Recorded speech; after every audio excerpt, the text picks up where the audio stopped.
So good evening, everyone.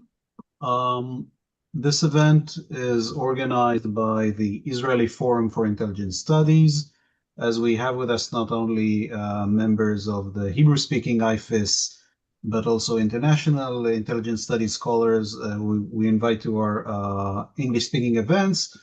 I will briefly introduce myself and provide a short overview of the forum, the Israeli Forum for Intelligence Studies, or IFIS, so you get a sense of the broader context. Um, so in IFIS, Amir Khanna, serve as a coordinator. IFIS was established more than 3 years ago as an initiative of the Institute for the Research and Methodology of Intelligence in order to promote the research of the methodology of intelligence. In order to promote academic research and education on intelligence in Israel. We're basically a network of intelligence scholars from Israel engaging with intelligence issues from broad disciplinary perspectives, political science, history, law, and others. IFIS is also supported by the Leonard Davis Institute for International Relations in the Hebrew University of Jerusalem, where we hold an annual international conference on intelligence studies along these monthly, mostly online meetings. So I would like those of you who haven't tried to visit our website and to follow us both on social media or YouTube, where we have most of our recorded past events. They are available to watch. And also I invite you to look out for our call for papers for the next annual conference that will be held later this year. We will keep those of you who are on our English speaking mailing list abreast of any future English speaking events, either offline or online. Our speaker today is Dr. Kevin Riehle. He's a U.S. national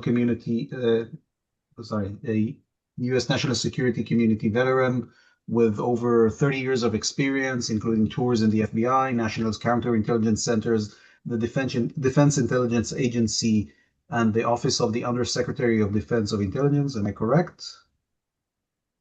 Dr. Riehle is currently a lecturer on intelligence and security studies in the Brunel University in London. He authored several books, mostly focusing on Russian intelligence. He came to talk to us today about his recent book, Counterintelligence at its Core, Assessing and Preventing Foreign Espionage.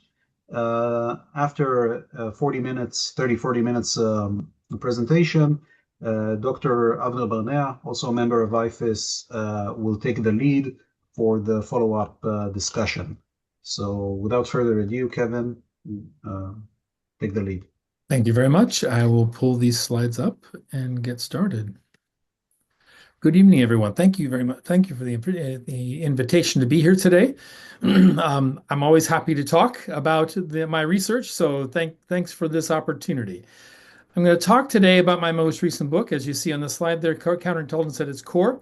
And in this book, I try to develop a comprehensive theoretical understanding of counterintelligence. There's a lot of discussions of counterintelligence, of what it means, and what are the definitions of counterintelligence.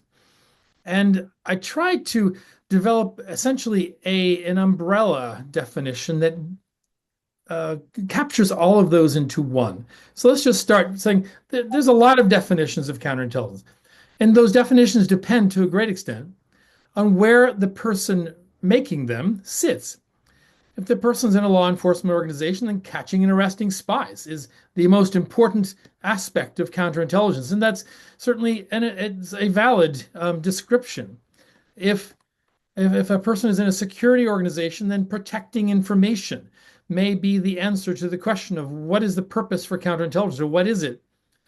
For a military commander, protecting troops and force protection from either insurgent or terrorist attacks will be the primary concern of counterintelligence. If for someone who works in a collection organization, like a human organization, securing our collection operations from foreign counterintelligence is the primary focus of counterintelligence. If someone works in a science and technology organization, and securing our economic and technological advancements are the primary direction and focus of counterintelligence. If someone works in a counterintelligence operational element, then tying up and deceiving foreign intelligence services is the primary directive. If all of, and I will just say all of those are right, all of those are accurate, depending on where one sits. So if all of those are right, if all of those are part of counterintelligence, what then is an overarching definition that pulls all of those together? In my book, I discuss several different approaches to defining counterintelligence. Those include activity-based definitions, catching spies, conducting operations, threat-based definitions, meaning catching the bad guys, making sure our information is secure from foreign threats, and then analytic definitions of counterintelligence, understanding the adversary and then doing something with that understanding. But I take it one step further than that. And let me see if I can get this to work. Here, there we go. And I take a step back. If we're going to understand what counterintelligence is, we then need to understand first what intelligence is. And I use as my stepping off point and a definition that I think is probably the most coherent and the simplest definition of intelligence. And that is, you see on there a quote from a book by Jennifer Sims called Decision Advantage, which says that intelligence is the collection, analysis, and dissemination of information for decision makers engaged in competitive enterprise. You'll see there that there's no specificity, nothing specifying national security, nothing specifying secrecy. And I think that a broad definition of intelligence can apply across many, many different forums.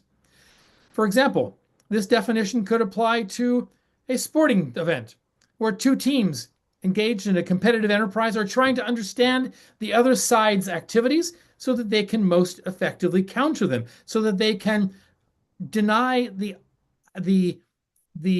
opposing team decision advantage. If in a corporate sense, corporations collect, analyze, and disseminate intelligence for the purpose of developing decision advantage in their sphere of activities. So I think that's a useful definition of overall. If that's then the definition of intelligence from which I am stepping off, then what is the definition of counterintelligence? And it is essentially the converse of that definition. It's preventing our adversary from knowing more than us so that we can prevent that adversary from gaining decision advantage, or at least decision advantage relative to our decision makers. You see there a little picture. That picture is like a window, and intelligence is a window through which a decision maker sees the world. Counterintelligence then is the ability to cloud that window, to make the information that a decision maker receives less clear, less comprehensive, and potentially even incorrect or deceptive. So counterintelligence clouds the window through which a decision maker sees the world. So I propose then an overall definition in my book, and that is that counterintelligence is preventing an adversary from gaining relative decision advantage over us. That captures all of those different definitions.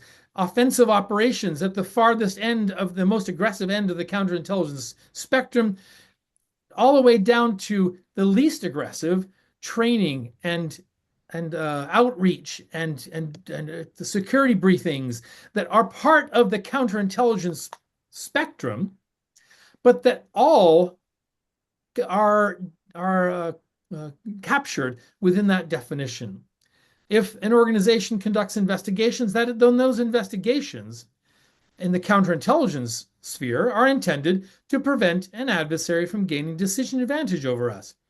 They are intended to potentially stop or neutralize a foreign intelligence activity, which then provides information to an adversary, which then gives decision advantage. If we're conducting training, then we are making our own forces more capable so that they can conduct those counterintelligence activities with investigations, collections, operations in such a way that they prevent the adversary from getting decision advantage over us. So the idea of this definition is to encompass all of the different aspects of counterintelligence. That definition then applies across all of each phase in the adversary's intelligence cycle. Now, there are different views of the intelligence cycle. There are 3, 4, 5, 6 stages in the intelligence cycle. I use a 5-stage cycle. And there are some people who have claimed that the intelligence cycle doesn't work, or they have criticized the intelligence cycle because it doesn't include counterintelligence. One particular critique by a former U.S. intelligence officer named Arthur Zelnick, who says that that's one of the reasons why the intelligence cycle is not valid, because it doesn't include counterintelligence. I counter that. I disagree with that, because I believe the intelligence cycle includes counterintelligence in two different ways. At the surface, counterintelligence is a decision-making entity which benefits from the activities that fall within the intelligence cycle: collecting, processing, analyzing information that goes back to a counterintelligence decision maker that then starts the cycle all over again. So at the basic phase, the basic level, counterintelligence is a decision-making entity that benefits from the concepts of the intelligence cycle. But at a deeper level, counterintelligence applies not only to the friendly intelligence cycle, but also to the adversary's intelligence cycle. And that's where counterintelligence becomes the most prominent. At each phase of the adversary's intelligence cycle, counterintelligence can do something in order to prevent the adversary from gaining relative decision advantage over us. At the planning, direction, and needs and requirements phase, in other words, where the question gets asked in the first place, counterintelligence can control the information that reaches an adversary decision maker, and can, by providing both a controlled flow and also potentially deceptive information, using the adversary's intelligence capability, the CI then can control to a certain extent the questions that get asked, the attention that the decision maker has on a problem.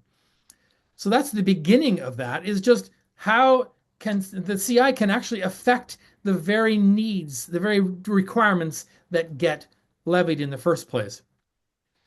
At the most obvious level, counterintelligence can cut off collection platforms.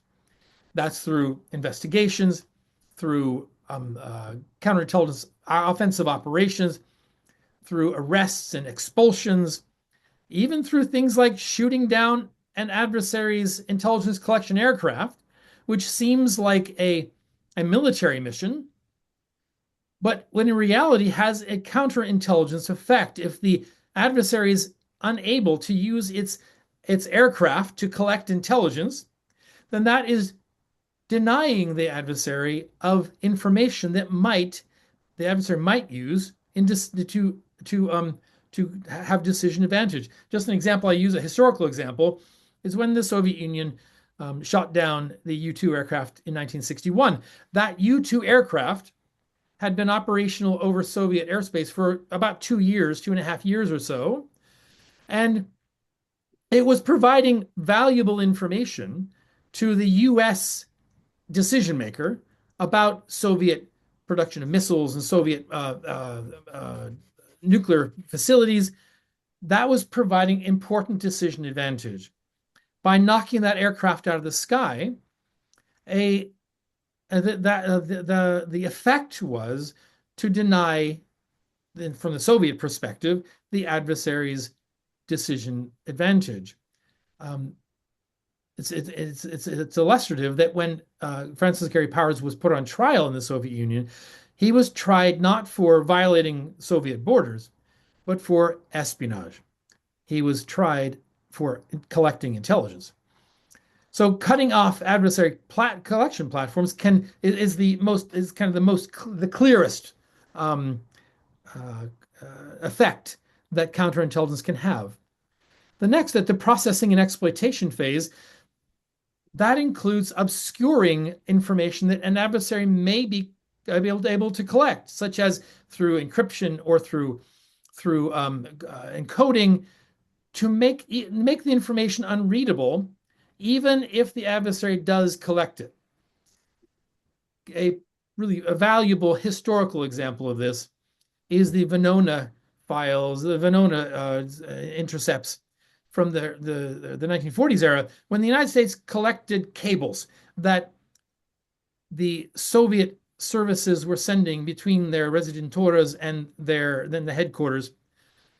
And it took some time for the U.S. SIGINT establishment to decrypt those reports, those cables.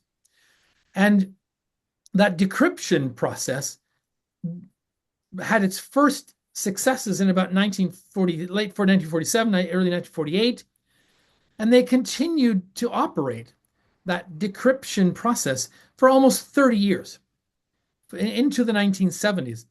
And by the time some of that later material was finally decrypted enough to understand it, it was outdated, and the actionable information in it was quite old. That was a counterintelligence effect on the United States in that case. Some of that information was able to be used for investigations, but much of it wasn't available for decades, and that meant that even if the information was eventually processed and made available for reading, that by that time it wasn't available for any counterintelligence activities. That then prevented the U.S. from using the information for decision advantage or preventing decision advantage on the Soviet side. At the analysis and production phase, the analysis is where all the information theoretically comes together from all the different collection sources, and once the information is processed and made readable, it goes to analysts in order to answer the question it was asked in the first place. And that is a place where, if an analyst can be recruited, the information can be manipulated or can be withheld in such a way that it never actually makes it, or it doesn't make it in an accurate form to the decision maker who asked the question in the first place.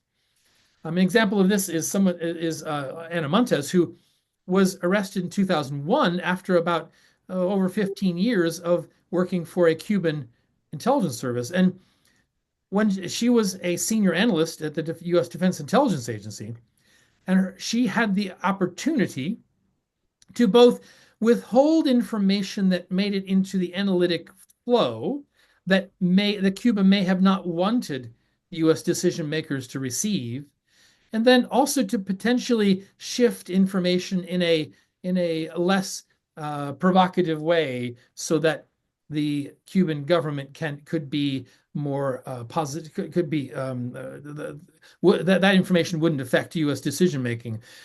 She was a significant counterintelligence asset for the Cuban intelligence service because she prevented information from getting into the analytic flow.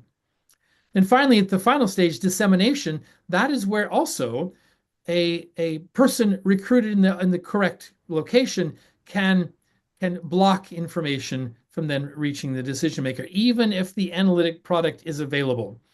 Just an example of this is a famous person, Kim Philby, who was in several positions, and several times in his career was in a position to prevent information from making it to a decision maker. In one case, there's a tantalizing file or memo in UK National Archives that is a transmittal memo. It is a one page that is all that's in the archives, and it says, here's some information from a defector, a Soviet defector, an MGB officer. We're going to send to you, this is MI6 speaking, we're going to send to you two of the four pieces. The others we don't think are of interest to you, so we're not going to bother sending them to you. And by the way, this defector has been handed back to the Soviet side and is no longer available for further debriefings. That memo was signed by the chief of Soviet counterintelligence within the SIS, Kim Philby. Essentially, he was saying, we have information, the memo was directed to MI5. Essentially, we have information, but we're not going to give it to you because we don't think it's of interest to you. And you can't go back and debrief the source now. The memos that were once attached to that, or the reports that were once attached to that memo, are not publicly available. So that one-page memo is all that we can see about that particular case. Who was that defector? Pardon? Who was that defector? The defector's name was Mikhail Gorshkov. Thank you. About which that memo is the only trace that I have ever been able to find. Another instance involving Philby is there was another defector who offered himself during World War II to the British in Istanbul initially. And then the British said, thanks, but no thanks. We're allies with the Soviets, so we're not accepting Soviet defectors. And then he offered himself to a U.S. consular office in Istanbul as well. And the U.S. also turned him down. The Turks did accept him. He was Tatar, his name is Ismail Akhmedov, and the Turks accepted him, and he then spent the rest of World War II in Turkish security. After World War II, the British and Americans thought, well, maybe we should debrief this guy. Maybe he might be able to tell us something of interest. He was a GRU officer, and the closest available debriefer was the SIS chief of station in Turkey named Kim Philby. And he debriefed Akhmedov, wrote up a detailed report, then abbreviated that report, sent the abbreviated version to London and the full version to Moscow through his handlers. So he provided only a partial view of Akhmedov's available information to London. To Akhmedov's benefit, the U.S. later did debrief him and got a full accounting of his material, and then invited him to immigrate to the United States, where he then lived the rest of his life. But for a period of time, Kim Philby's delay of that information provided a counterintelligence advantage to the Soviets because it kept information out of the hands of U.S. decision makers. So that's just a quick summary of how counterintelligence affects the adversary's intelligence cycle. And all those examples are Soviet counterintelligence directed against the U.S. and U.K. Decision maker, but the same happens in reverse by Western or Allied counterintelligence also preventing information from getting into adversary decision making as well. There's a lot of discussion about what many people called cyber activities. Just a little bit of my personal bias. I don't like the word cyber. I think it is meaningless. But essentially what it is activities in the computer network domain. Activities that use computer networks to do the same things that an adversary does outside of computer networks. What can an adversary do in that domain? Well, they can collect information, either information that's openly available or information that requires some sort of operational activity, such as hacking into a foreign computer in order to obtain. But that's collecting information. An adversary can conduct sabotage, can either affect the computer networks themselves by overwhelming them or disabling them, or can have a sabotage effect against the physical facilities connected to those computer networks. An adversary can manipulate information in a network, whether it's in storage or in transit, by inserting or changing the information for deception, disinformation purposes. An adversary can simply communicate via computer networks, or an adversary can steal money via computer networks. Those are the things that an adversary can do in the computer network domain. How does that, what is the connection to counterintelligence? Well, counterintelligence job is to affect 3 of those 5 activities, to counter the foreign adversary collection of information, whether inside computer networks or outside. Counterintelligence has a counter-sabotage mission, and that includes computer-based sabotage or physical-based sabotage. And counterintelligence has a mission to mitigate the manipulation of information and to identify deception or disinformation campaigns both within computer network domains and those outside. Those are counterintelligence problems that in many countries have been separated off into a separate discipline called cyber. That has created a significant, well, let me back up. Let me finish the slide before I go on. An adversary can communicate within the computer network domain, and that's probably where the most common communication venue for adversarial communication today, and that might be connected to counterintelligence if those communications are involved in the top 3 bullets there.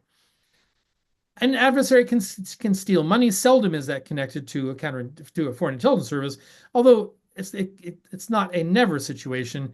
There are some intelligence services that do use their clandestine capabilities, particularly North Korea, in order to steal money. That is less common a counterintelligence problem, more commonly a criminal problem. But by separating off the activities that occur within a computer network from those that occur everywhere else, many countries are segregating those activities and preventing them from being fully responded to by counterintelligence. Just an example of that. In 2020, the United States identified a penetration into a software package called SolarWinds. Probably all heard of that. SolarWinds was an operation conducted by the Russian Foreign Intelligence Service, the SVR. It allowed access to tens of thousands of computers because that software was used, and that backdoor then allowed access via that software to every computer that was running that software.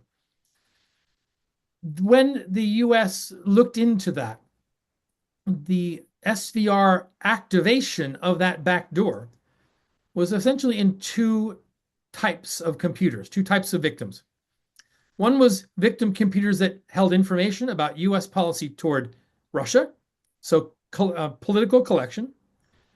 And the other was computers that held information about how to cut off foreign computer hacking, computer security companies.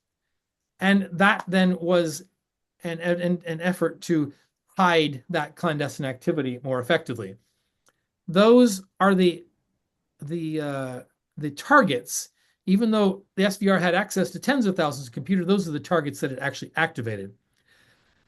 The organizations that conduct those computer network threat activities are often intelligence services. They are services that collect information, conduct sabotage, and conduct disinformation deception operations across all domains, whether it be computer network or otherwise. And so by separating what that intelligence service does in the computer network domain from what it does everywhere else, it then creates unnecessary seams in the countering of that activity. Those hacking groups, those advanced persistent threat groups, as they're called, are often assigned cute cover names like bear or kitten or dragon, But what those cover names mask is the fact that they're actually foreign intelligence services. And often when those activities are reported, they're reported without mention of the fact that it is a foreign intelligence service that is behind them. And in my book, I kind of discuss the idea that we need to get over that so that we can comprehensively counter foreign activities, regardless of which domain they are working in. Now, the bulk of my book talks about 4 different types of counterintelligence analysis. And I just kind of schematically draw them out here. They include analysis to support CI operations and investigations. That's where often people think of CI analysis, is how do we support our investigations? How do we support offensive operations with analytic information? And I won't go into detail about this kind of schematic drawing, but that then supports the CI and security block that tries to prevent an adversary from using its intelligence collection activities against us. Foreign intelligence threat analysis means looking at those adversary intelligence collection activities.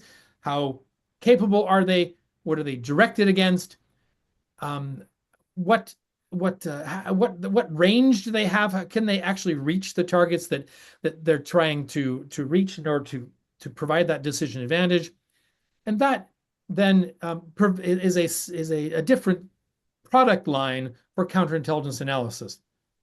Another product line is what I call counterintelligence analysis, and that's what looks at the adversary's CI and security to analyze how capable it is of blunting our intelligence collection. How much does the foreign counterintelligence know about our tradecraft, about our personnel, so that we can prevent our personnel, our human personnel, from being arrested, or our agents from being arrested, or the sources and methods from being revealed or leaked, or from an adversary changing its communication systems so that it can no longer, so our intelligence collection can no longer penetrate that information. And finally, strategic counterintelligence analysis is what I describe as using counterintelligence-derived information in order to understand the broader adversary strategic interests. If we see certain things being targeted for intelligence collection, what are the foreign intelligence priorities? How does a foreign intelligence service organize itself in order to meet those priorities? What types of people is that foreign intelligence service trying to recruit? Or what types of computers is it trying to penetrate? What questions does it ask agents when it has recruited them? Those all tell us something about the priorities that stand behind that intelligence services activities. And by essentially reverse engineering those priorities, we can then start to understand what are the strategic interests that lie behind them. So that strategic CI analysis is of interest to broader than just the counterintelligence community, but to the strategic community, to the national level intelligence recipients, because they need to know what that adversary is trying to accomplish. And by using counterintelligence information, we can help to illustrate that. I have 3 chapters in my book where I give examples, particularly of that final type, strategic counterintelligence analysis. 3 examples from Soviet history and then more modern Russian intelligence history. What did Igor Guzenko reveal when he defected in 1945 in Ottawa? Well, he brought with him a stack of papers. And in those papers, he identified specific people that the GRU was at that time trying to recruit. It had, in some cases, not completed the development cycle with those people. So some of them weren't formally recruited. And often when people look at the Guzenka case, they look at the US, UK, and Canadian counterintelligence activities against those aspiring sources, or those Soviet desiring sources, and say, well, they never gave anything. They weren't fully recruited. I look at it from the Soviet angle, thinking, well, what was the Soviet intelligence service trying to do, even if by September 1945 it had not fully achieved that goal yet. So that then gives us some information about Soviet intent, even if that intent was thwarted. Another example I use is Soviet intelligence activities in the early Cold War, from the 1940s until Stalin's death. And that also gives us a large amount of information from Western and from counterintelligence activities about what the Soviet intelligence service was trying to get, what types of people they were trying to recruit, what types of information they were trying to collect. And that comes from archives of counterintelligence investigations and operations that are now available publicly that tell us that kind of broader strategic intent.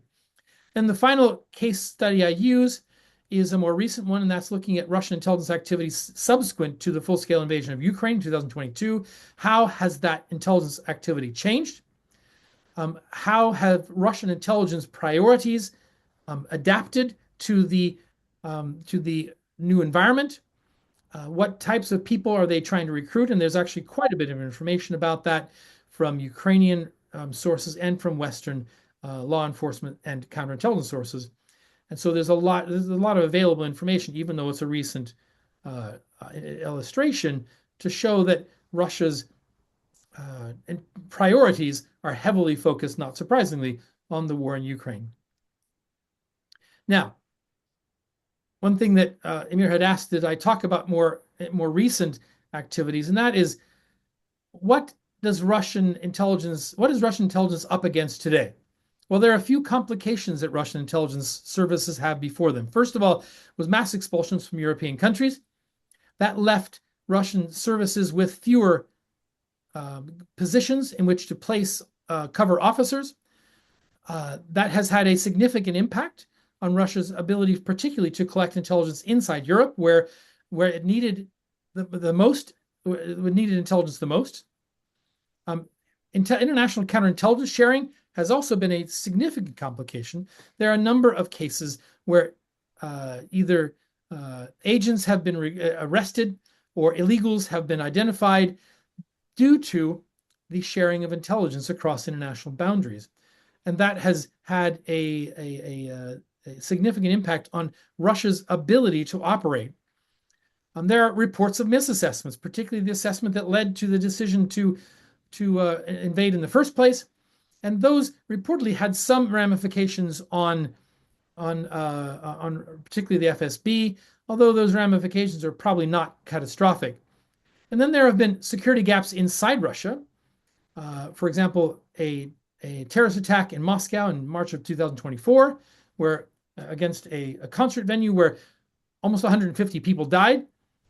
That was an indication that Russia was distracted from the terrorist threat within Russian borders and was focused so heavily on Ukraine that it actually missed the planning for a terrorist attack, even though it did have some warning for that. So those are all things that are impeding Russia's intelligence activities around the world today. What Russia is doing in return is to return to some of the Cold War measures that it had used historically. That includes increasing diplomatic presence outside of Europe to make up for those expelled diplomatically covered officers. Russia has announced the reopening of embassies in several African countries, 7 African countries to be exact. And those reopening of embassies on the surface are because Russia's diplomatic engagement has increased, but clandestinely, Russia can use those as cover locations for intelligence officers, and they then can target the information about Europe that they are looking for, even though they aren't present in Europe. Now, it's more difficult, but there are sources that they can recruit outside of Europe that still are useful for that high priority intelligence collection. Russia has moved to using remote control agents. That means often not meeting agents face to face, vetting, spotting, vetting, and then recruiting agents and communicating with them over computer networks. That actually looks a lot like what the Soviet Union did in high and hostile counterintelligence environments during the Cold War. The technology is different.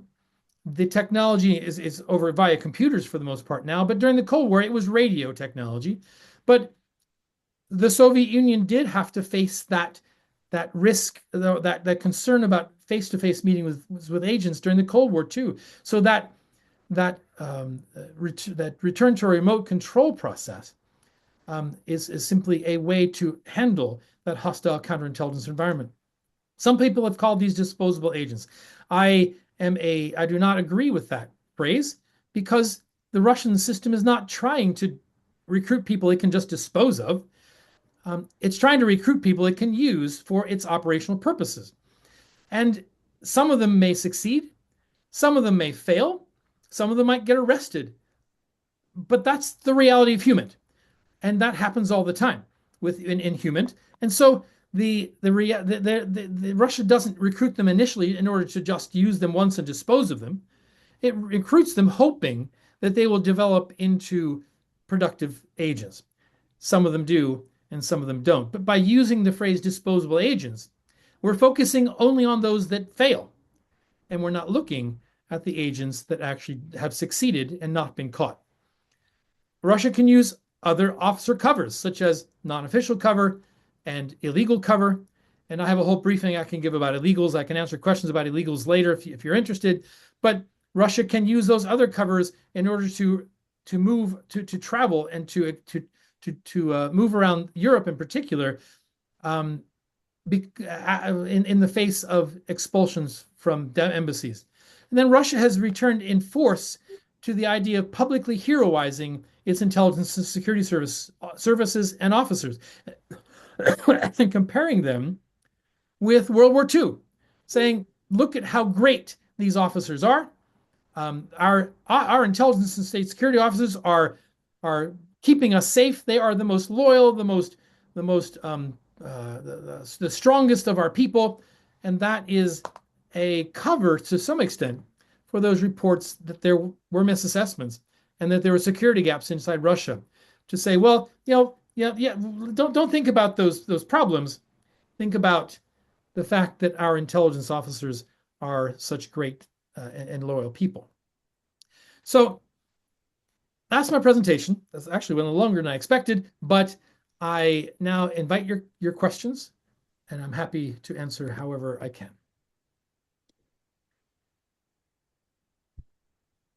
Okay, Kevin, thank you so much for your comprehensive lecture. I read very carefully your book, because I also devoted 30 odd years from my life to counterespionage against the Soviet Union and Russia. So I found your book very interesting, very insightful. And what really, before we will open the floor for questions, what I found so interesting was that usually books on counterintelligence, by the way, there are not many books about counterintelligence, are devoted to operations and success stories and so on. And you decided to put the emphasis on analysis, counterintelligence analysis. I think this is a great value for everyone who is in counterintelligence, or everyone who in intelligence actually, that want to have a deeper understanding of counterintelligence, okay? So if I compare your book with the book of James Olson, you mentioned the Cuban woman. Yeah. So he was really devoted most of the book about operations, Cuban and others. And I found the difference in your book as very unique, and I think it's really something that we have to give much more time in order to better understand counterintelligence. Usually people don't know what exactly is in Israel, especially people think counterintelligence in the motion of counterterrorism. And counter-espionage is something that actually almost no one is aware of. So you open our minds to something that is so important. So I would like to thank you so much for it. Let me just interject for a second. The reason I talk about analysis is because that's where I came from. I spent my career as an analyst. I was actually never an operator or investigator. I did support operations and investigations in various ways through analytic products, but I was an analyst for my whole career. So I do come at that a little differently. And to a certain extent, this book came from a discussion that I had when I was an analyst. People asking, so who are the right types of people to be counterintelligence analysts? Should they be people who have analytic training, who apply that analysis to foreign intelligence topics, or should they be operators and investigators who have been on the street and have the experience running these operations? Should they be the analysts who are supporting? And my answer to that is basically both.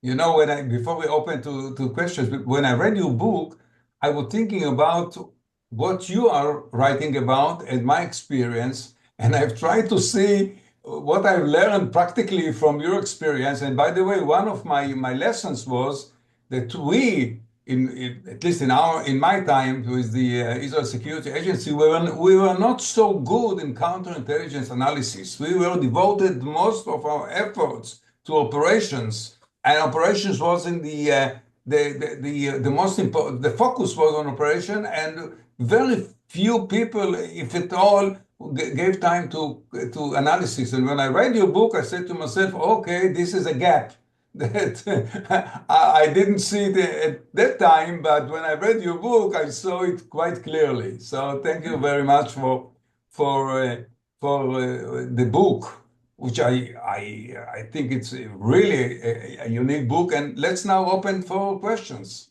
Please, yes. Please. Yes, Jason Bell, I think. Great. No, thank you. Thank you very much, Kevin. That was a really informative presentation. I want to ask about a different kind of phenomenon, which is when counterintelligence works with the adversary in one sense in order to have a positive sum game. So here I'm thinking of what was happening during World War II, where a lot of German counterintelligence actually hated Hitler and decided that for patriotic reasons, they needed to reveal information to the Allied powers. And these were people like Admiral Wilhelm Canaris, who was the head of the Abwehr, etc. So really patriotic people who decided to work against their government for a common purpose. And I really think your presentation does a great job of the kind of the zero-sum game where you're looking for decision advantages, et cetera. But it's also the case that counterintelligence people oftentimes will know the right people to talk to on the other side. It took a long time for Canaris to convince the OSS that he was working for them. It took a couple of years, I guess, before OSS finally trusted him. But when it happened, it was a game changer. And so I was just wondering if you could maybe address that, the idea of counterintelligence as being able actually to work across adversarial borders to find solutions that are good for both sides. Well, that really gets, I think, into the discussion of counterintelligence support to strategic thinking. When counterintelligence develops an expert knowledge of the foreign intelligence services, the people, the priorities, the efforts of that foreign intelligence service, and by doing that, they can open conduits essentially, and through those conduits, through offensive counterintelligence operations, information can be fed in, which then affects the decision-making of the adversary, but also by understanding the people on the other side, the people against whom they are working. They can also then offer the opportunity for those people to share their information for our decision-making advantage. So yes, the idea of counterintelligence is to become an expert in the foreign intelligence service. And with that expertise, that counterintelligence service can do many things. They can cut it off because it's a threat. They can feed it with deceptive information, or they can draw people out through inducing defections. And all of those then can have a counterintelligence effect to the positive. And for the people who then work with the counterintelligence, do so for, I mean, you know, the MICE acronym. They have there's a variety of reasons somebody might work with a foreign counterintelligence service, but ideological is one of those. So if they're disagreeing with their home organization, and ideologically, they can benefit a foreign counterintelligence service by providing that inside information to it, which then has both. Then the counterintelligence service can use to prevent decision management advantage on the other side. So it becomes kind of both directions, as you say, can benefit from it, but that comes from that higher level strategic use of counterintelligence. Okay. Ofer, please, your question. Yes, thank you. And thank you, Kevin, for your illuminating presentation. I have two questions for you. One is regarding CI in influence campaigns and disinformation. I don't know if in principle something here is different than the other dimensions you've talked about, let's say the classical and the cyber domain. So do you see here something which is in a way different? Because I think it has to do, it's not just about decision makers denying from other decision makers, it's also about the public. So I'm wondering if you think something here is different. And the other question is regarding cultural differences. So do you see any, let's say, culture, like Western culture versus Russian culture versus other cultures that affects the way CI is being done? Okay, first question. How does CI impact influence campaigns? You're right, influence campaigns are broader. They can be public as opposed to simply directed against one adversary's like senior decision maker.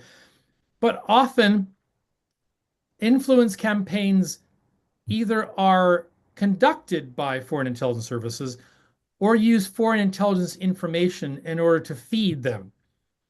And what a counterintelligence service can do in that case is to penetrate that foreign intelligence service, to understand what it's trying to do, what it's trying to accomplish, and then to operate against it regardless of which of those categories of activities the foreign intelligence service is trying to conduct. The influence campaigns are more difficult because in a democratic society, people are allowed to say what they want to say. I mean, they can't be prosecuted just by saying something that opposes the government. So the CI service has to be very careful about that, and they have to ensure that there is in fact a foreign intelligence aspect behind it.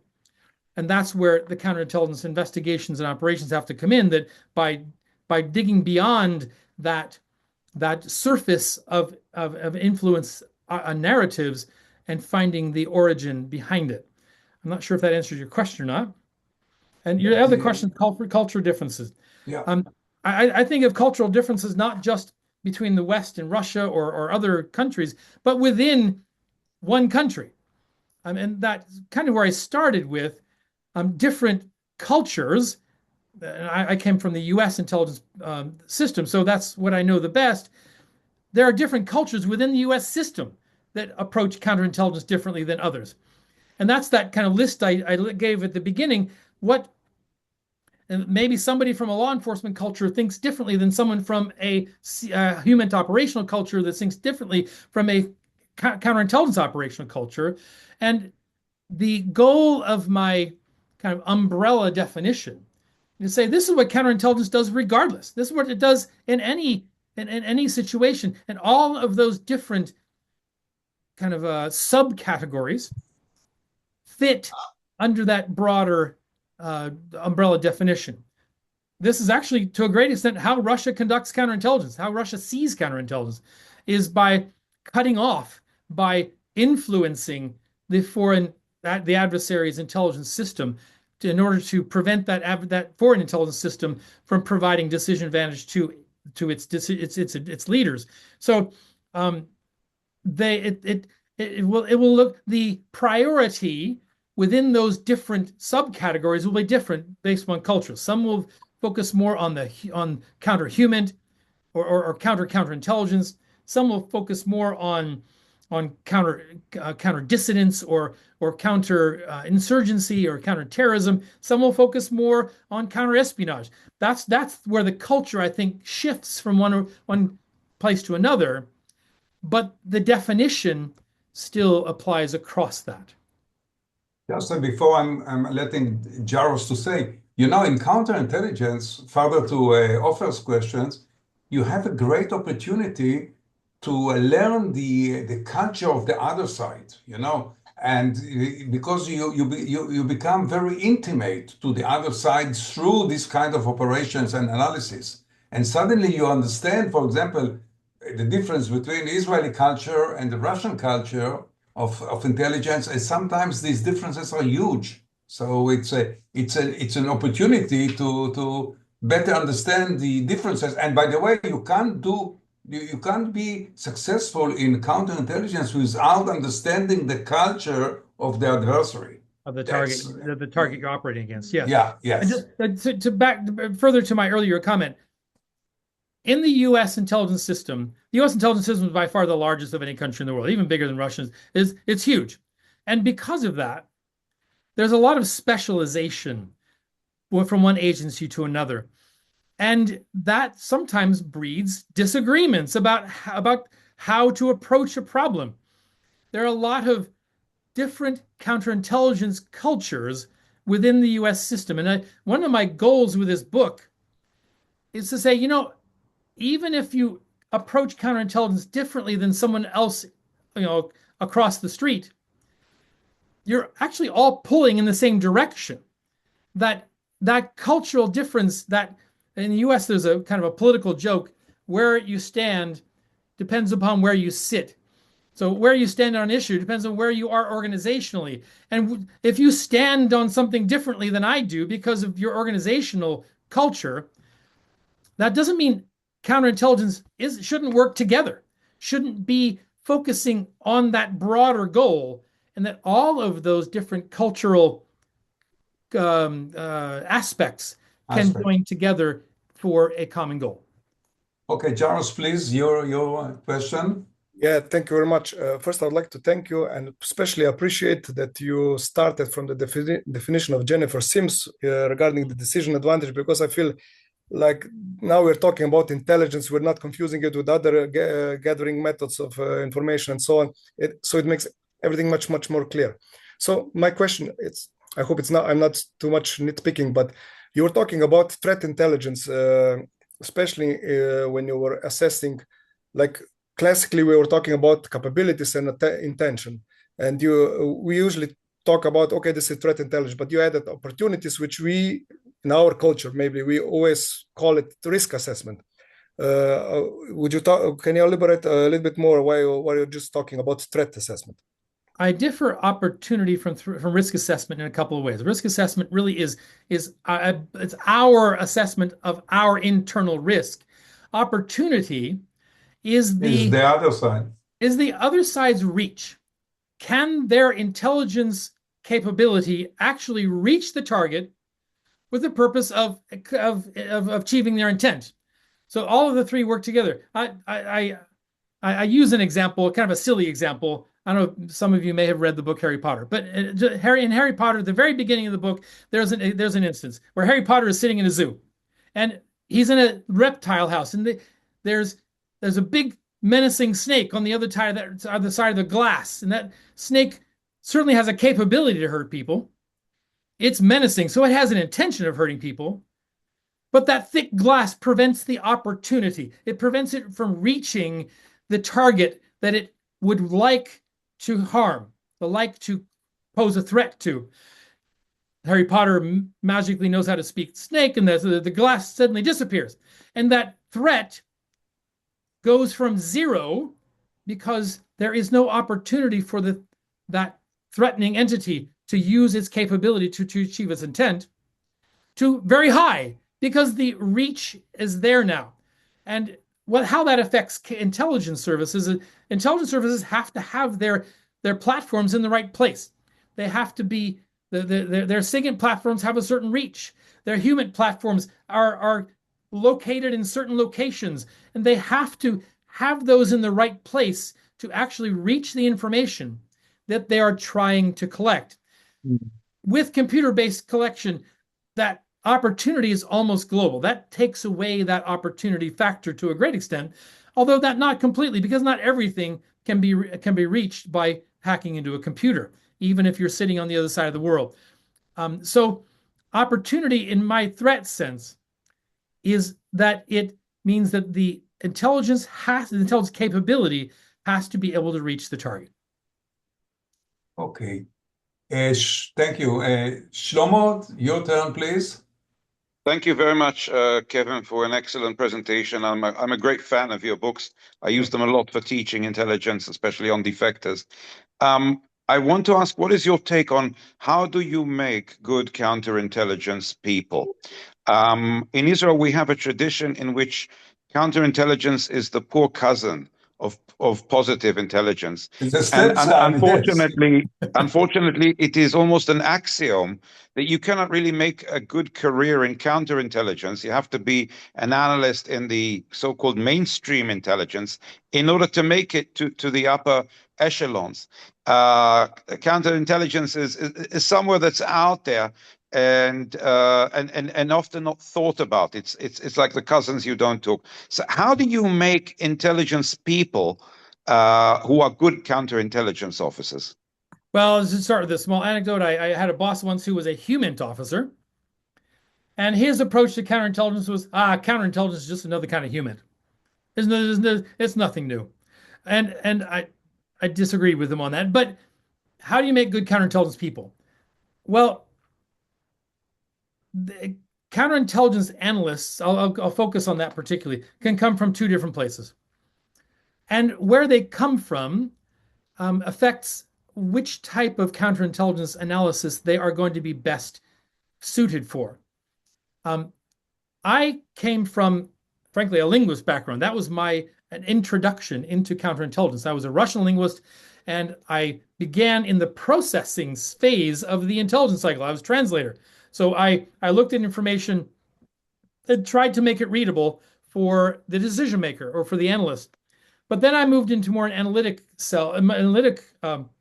role, and I had no kind of street experience. So I had to learn the counterintelligence investigation operational side of things. What I did have was an analytic tradecraft knowledge. That's one type of person, someone who comes with good analytic knowledge and who applies that to a counterintelligence topic. How to become an expert in a foreign intelligence organization and how foreign intelligence services operate. That's one type of person. The other type of person is someone who spends their career actually conducting counterintelligence operations, who is on the street, who does have that experience face to face with a foreign intelligence officer, trying to recruit someone or trying to run a double agent operation, mm-hmm. and pulling them in then to use that expertise to support the counterintelligence operation analysis or the analytic support to investigations and operations. How do you create a culture of that? Well, you start just by creating an organization, I think, that is set aside to be a counterintelligence analytic organization, that may initially not have a lot of prestige. But you bring people in who are their entire focus is on learning about and operating against foreign intelligence services. And then with that core, they will prove themselves as being a valuable asset, both to the counterintelligence operators, but also more broadly to the strategic decision makers as they understand that foreign intelligence system better. So I would, Jim Olson, and you mentioned Jim Olson's book, Avner. Yeah. He is very operational, as you pointed out, and he basically says, analysts and operators are different people. Yes. Us operators, we don't do that analysis Exactly. stuff. That's for those eggheads over there. The field people, field people are control everything. Yeah. Yeah, exactly. I mean, I actually come from the analytics side, so I disagree with that a little bit. But and operators have to do analysis themselves every day. They have to analyze their environment. They have to analyze the threats that they face. They have to analyze the task that they are faced with. So although people like Jim Olson say, well, we're not analysts, in reality, even operators are analysts all the time. They just don't necessarily write finished products based upon their analysis. Exactly, yeah. So I think the culture, they're not as different as some operators may think they are. And operators can, in fact, make good analysts if you give them the opportunity to do that. I'm not sure if I fully answered your question, Shlomo, or not. You have, yes. Thank you, Kevin. We have only one. Okay, Amir, do we have a time for one more question? Yes, we do. Okay, so Andre, please.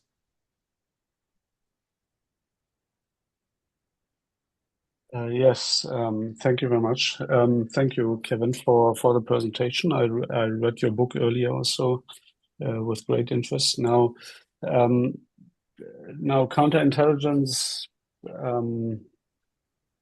yeah, kind of you presented mainly on intelligence services, mainly about stealing secrets, and then the counterintelligence is about how to disrupt that activity. But then you also mentioned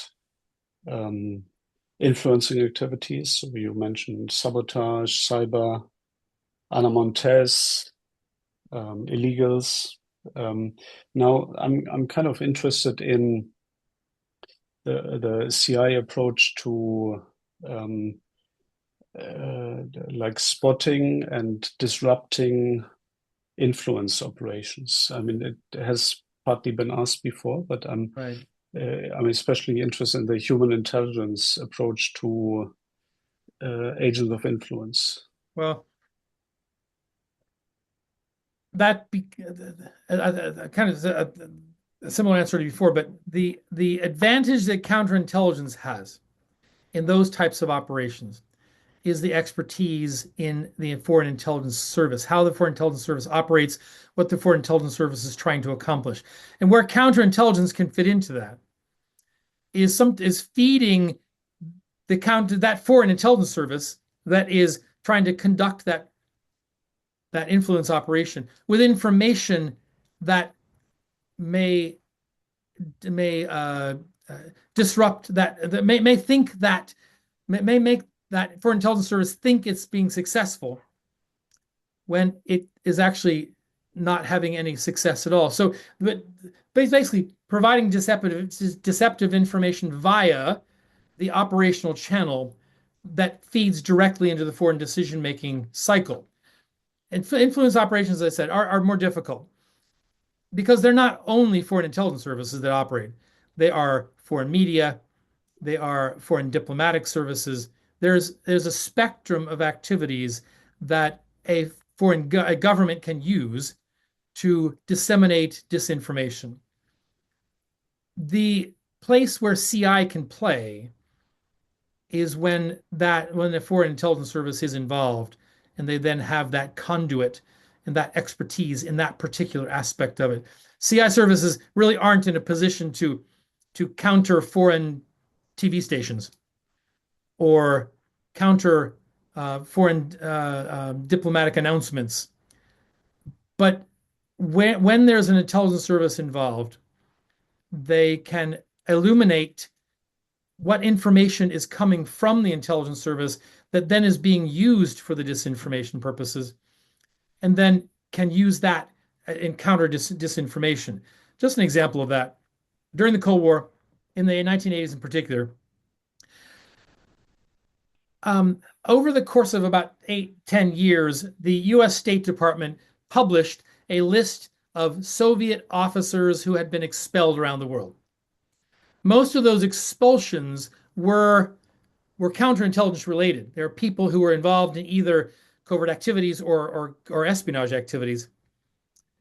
And what the counterintelligence information about those expulsions then was fed into a public campaign to identify those expelled officers, to expose their activities. Those expulsions then had a counterintelligence effect by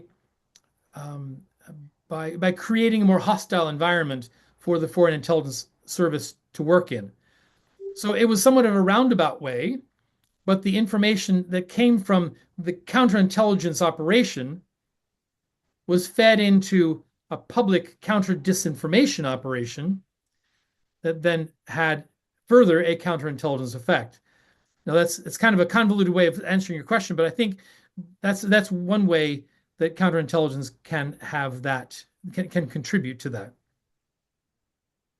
Okay, so Kevin, before we are concluding this webinar, and thank you so much, I just want to say further to what Shlomo mentioned before. It's for those of us, which I'm not sure that there are many today here in our webinar. Counterintelligence is in somehow the stepson of the main intelligence, and this is actually it's quite frustrating for those who are who know about and by the way trying to write research about counterintelligence, which is quite difficult. And so, but anyhow, your book is enlightening it gives counterintelligence much more than it was seen before. This is according, at least from my point of view. And I would like very much to thank you for this meeting with this evening. And it was really interesting, and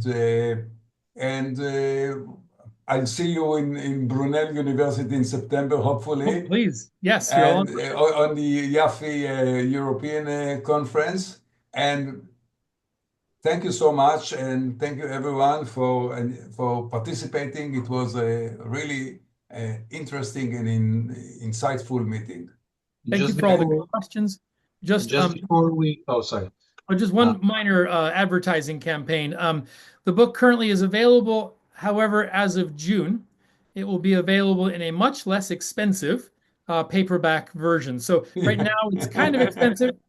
I am happy to those of you who have bitten the bullet and bought it, but as of June, it will be available in a less expensive format. Okay. And just Thank you very much, Kevin. Amir? Yeah, just before we conclude, I would like to thank you all. And this is basically the last installment for this semester of the IFIS meetings. We will resume next month as usual, but as a new semester, we will have, at least for the first two installments, we have interesting topics lined up. One of them is intelligence studies in Africa. Second one is oversight of national security, AI, and intelligence. So keep posted, and we will circulate the events ahead of time via email through the mailing lists. And those of you who are on the Israeli Hebrew-speaking WhatsApp group, pay attention to the survey we're going to run about this semester, so we can get some feedback from you. Thank you very much. Thank you, Amir. Keep on with your good work. It's really moving forward. Very nice. Bye to everyone. Thank you.